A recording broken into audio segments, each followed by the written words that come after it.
بسم الله الرحمن الرحيم الحمد لله رب العالمين والصلاة والسلام على سيدنا ومولانا محمد وعلى آله وأصحابه وأزواجه وذريته أجمعين. اللهم ربنا أرنا الحق حقا وارزقنا اتباعه وأرنا الباطل باطلا وارزقنا اجتنابه. اللهم أرنا حقائق الأشياء كما هي. اللهم أرنا حقائق الأشياء كما هي. اللهم ربنا أرنا الحق حقا وارزقنا اتباعه وأرنا الباطل باطلا وارزقنا اجتنابه. اللهم أرنا حقائق الأشياء كما هي. ربنا زدنا علما وعملا وإخلاصا يا رب العالمين. اللهم انصر أولياءك في غزة وفي فلسطين كلها وفي لبنان وفي اليمن وفي إيران وفي العراق وفي مشارق الأرض ومغاربها. اللهم انصرهم على عدوك وعدوهم إنك على كل شيء قدير. اللهم فرج عنا وعن إخواننا في غزة.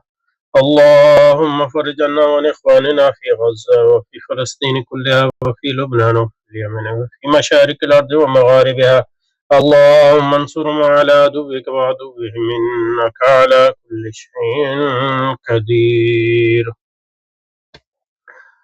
اللهم صل على محمد وعلى آل محمد كما صليت على إبراهيم وعلى آل إبراهيم في العالمين إنك حميد مجيد. اللهم صل على محمد بعدد أوراق الأشجار وبعدد أقطار الأمطار وبعدد دواب البراري والبحار وعلى آله وصحبه وسلم. اللهم صل على محمد بعدد كل ذرة ألف. اللهم صل على محمد بعدد كل ذرة ألف مرة وعلى آله وصحبه وسلم برحمتك يا أرحم الراحمين. آمين آمين يا رب. Okay, in moving from Descartes' dualism of mental substance and material substance to his own notion of actual entity, Whitehead has been doing philosophy conceived of as a critique of abstraction. How so? I mean, I haven't said anything yet on this, but just to introduce something which I think is relevant here, is that philosophy, how is philosophy possible without abstraction? Because thinking in the philosophical sense is essentially abstraction, but maybe he's talking about something else. I won't dwell on this at this point, but we should keep this point in mind.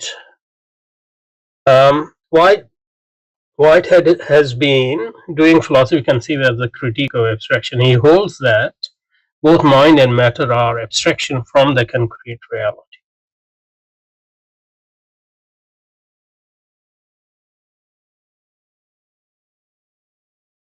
In what sense?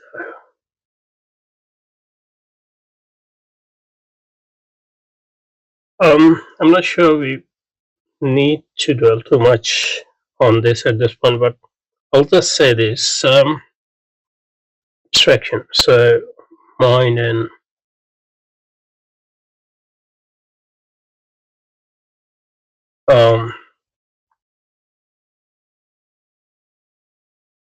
material substance and mental substance. These are concepts, obviously.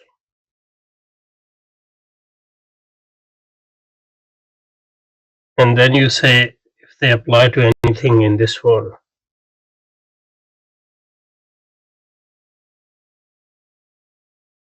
Then you say they apply to mind and they apply to matter. Separate from mind, distinct from mind, So, in what sense they are abstractions? Um,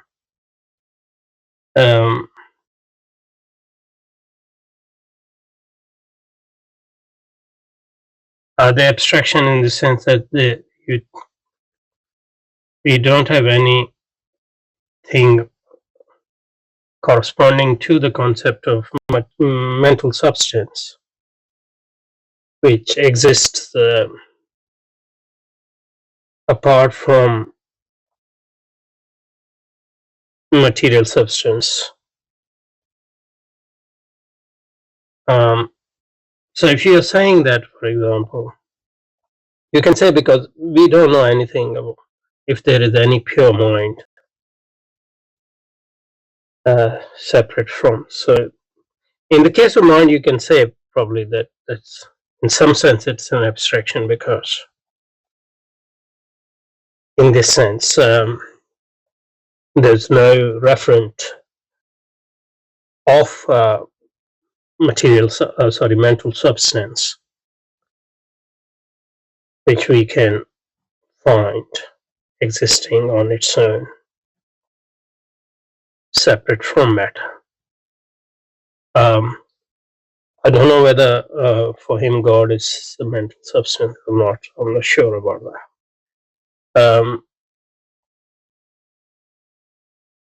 Because probably for Kant it is, but about the and for Aristotle it is, but not. I'm not sure about Descartes, so we would have to look for that. But how can material substance be an abstraction? Unless you believe, for example, that chair is not a material substance. It has some mental element to it as well. That would be interesting. So that's the point here. Okay.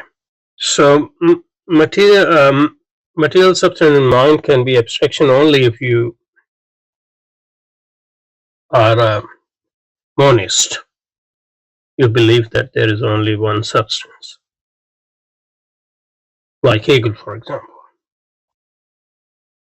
and everything else is self-expression or manifestation of that substance.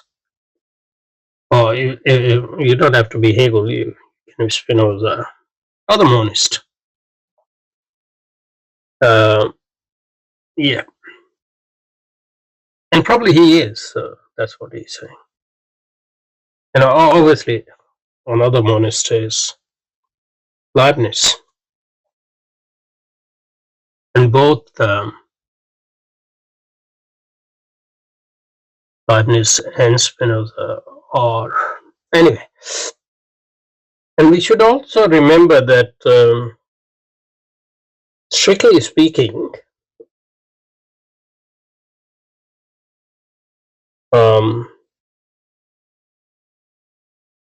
Descartes is a monist as well, because the only real substance is God, which actually fulfills his definition of substance, and that was the reason for Spinoza to reject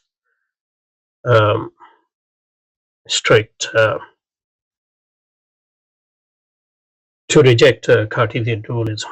Okay, anyway, so Whitehead has been doing philosophy conceived as the critique of abstraction. He holds that both mind and matter are abstractions from the concrete reality. They are important abstractions necessary for everyday thought and of supreme importance, absolutely essential in enabling the 17th century, 9th century to accomplish their magnificent advances in science.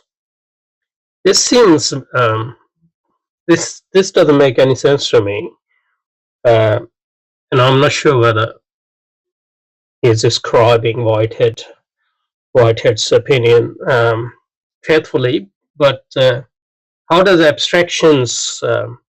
He holds that the mind and matter are abstraction from concrete reality, important abstractions necessary for. How are they necessary? How are these abstractions necessary for everyday thought? Now, of supreme importance, absolutely essential in enabling the 17th, 19th centuries to accomplish their magnificent advances in scientific thinking. I mean, as a scientist, it doesn't matter whether you're monist or dualist. You can still do science. Do you think that Spinoza would have made a bad scientist, or Hegel, or Leibniz? I mean, Leibniz invented, among other things, Leibniz invented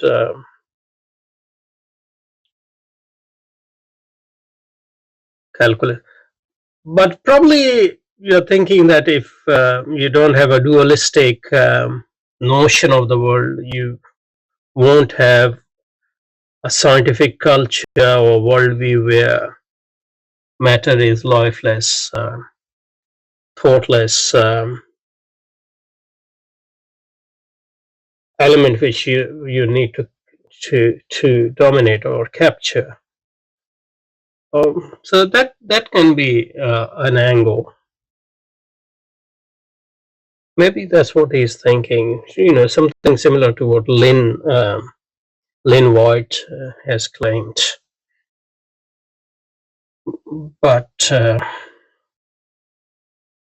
regarding modern modernity and its relation to the environment and Christianity and all those things. So that can be an angle, but otherwise, at the practical level, it doesn't make any difference whether you're abstractionist or not, or whether you are dualist or monist. But maybe what he's saying is, you need a dualist culture, a dualist life world, a dualist mindset for science to become a dominant part of your worldview and your practice and your life and your civilization. I guess that can be argued. Oh, okay. Indeed, Whitehead, in his philosophy of science phase, by proceeding as though nature is close to mind, was operating with those self-same abstraction, closed to mind. Like nature is a black box, can't get into it. Then how can we manipulate it? He came to see that while these abstractions were indispensable for certain kinds of investigation, they were, at the philosophical level, as Hume had demonstrated, a disaster. I don't know what he's referring to here. So we don't need to worry about it that much at this point. In considering mind and matter to be ontological ultimates,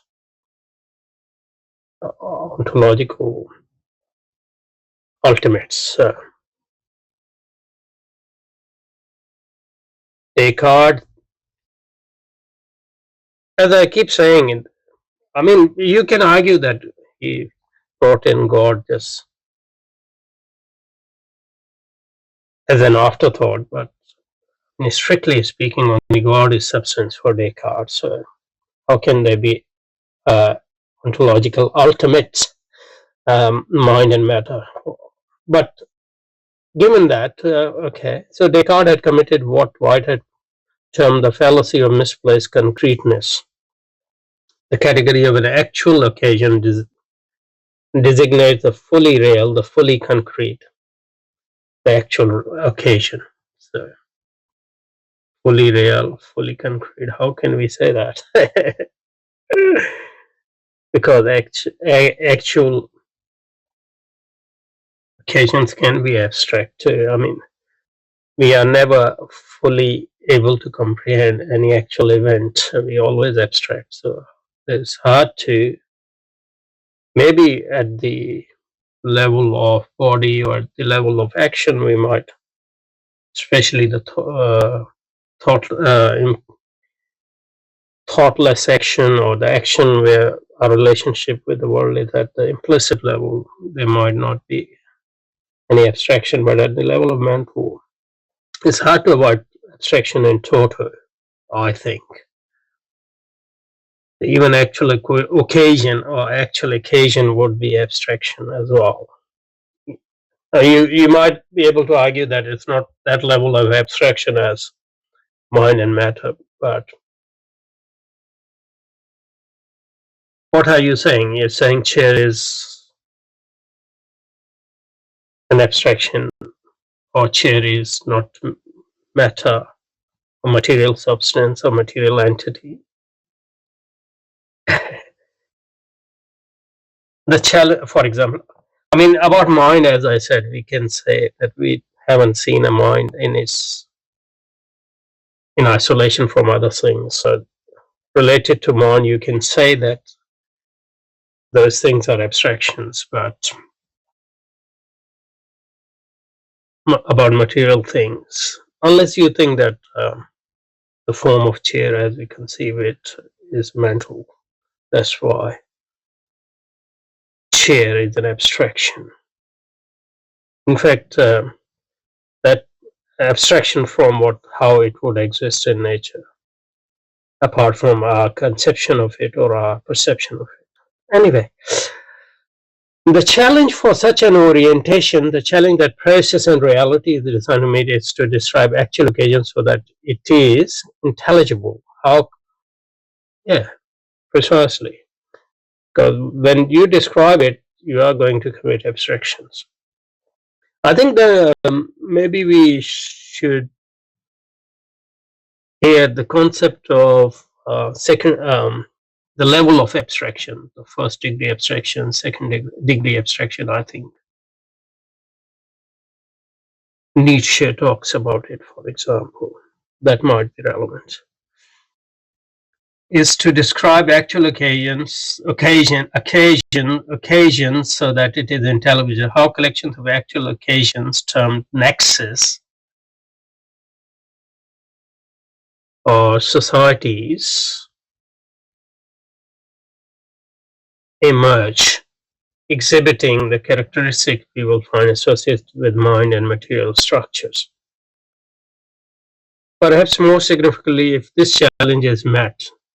So yeah, it's easier to criticize abstractions, but it's very hard to come up with alternative where abstractions are totally avoided. Perhaps more significantly, if this challenge is met successfully, biology will be placed in the eyes of philosophy on an even footing with physics. Metaphysics will do justice both to human beings and to human being as a part of nature.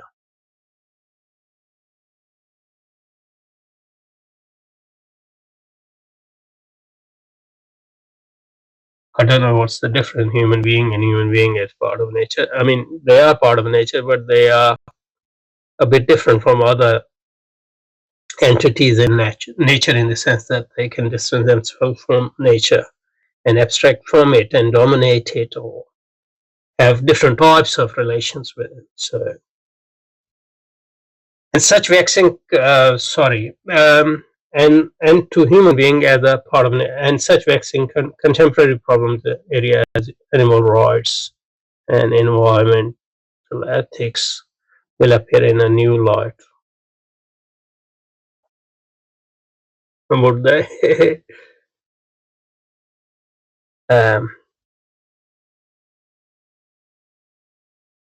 Whitehead's last two books, Adventures of Ideas and the Modes of Thought, are less technical and more lyrical than Process and Reality.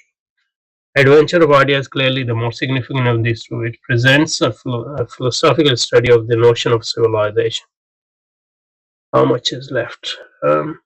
Probably we'll stop here because a different topic coming up. So we'll pick up from here again, inshallah.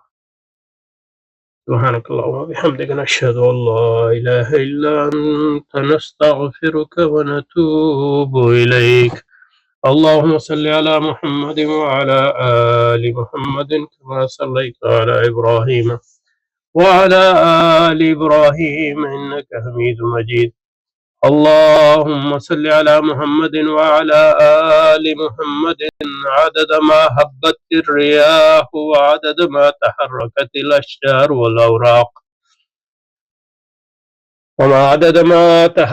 الأشجار والأوراق والزروع وجميع ما خلقت في قرار الهبت من يوم خلقت الدنيا إلى يوم القيامة. اللهم صل على محمد وعلى آل محمد عدد القطر والمطر والنبات من يوم خلقت الدنيا إلى يوم القيامة.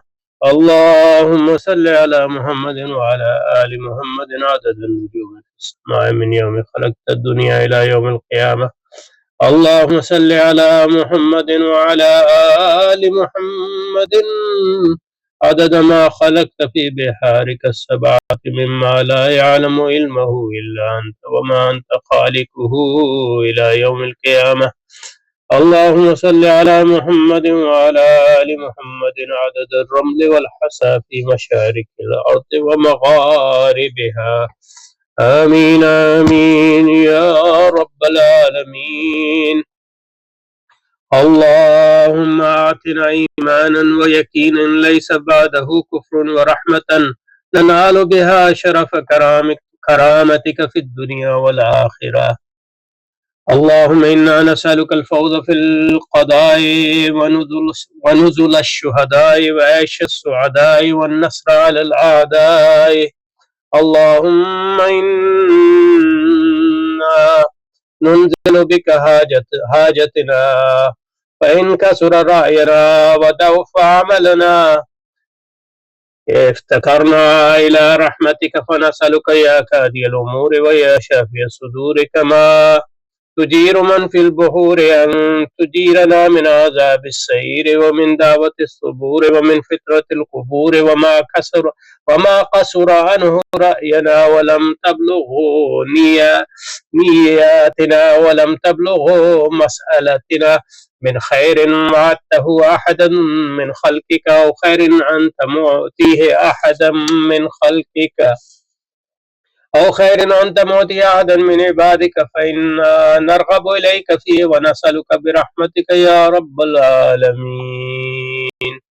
اللهم يا ذا الحبل الشديد والأمر الرشيد نسألك الأمن يوم الوعيد والجنة يوم الخلود مع المقربين الشهود الركع السجود الموفين بالعهود إنك رحيم ودود تفعل ما تريد.